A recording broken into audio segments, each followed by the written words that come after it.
On the Pfaff Ambition 620, there is the awesome thread snips button, or sometimes I do call it the scissor button, but I want to show you a couple uses that you can know about this machine. It's not just for cutting thread.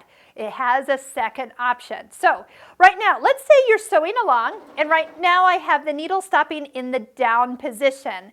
When you touch the thread snips button, it will actually cut the thread and bring your needle up. So what it is actually doing is pulling your threads to the back side and cutting them off. Now I didn't do a locking stitch, so that's why they're just kind of loose. There's nothing that would hold this from kind of coming apart if I was going to start to pull on that stitch.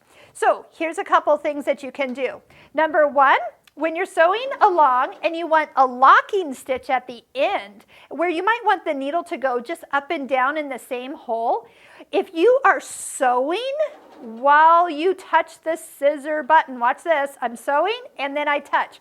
1, 2, 3, 4, then a cut. It just took 4 extra stitches at the end of the stitch and then cut the thread. And now when I pull it out, I have a locked bit of thread at that point. Now, this is something that I'll usually cut off unless I don't need to. It's not in my way, but that is a lot easier to cut off than longer thread. So I do use the thread cut button quite a bit, but so you can actually just use it at any time.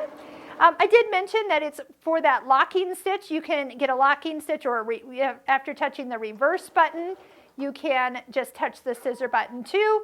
I just know that when you use this button, it also brings that needle to the highest position.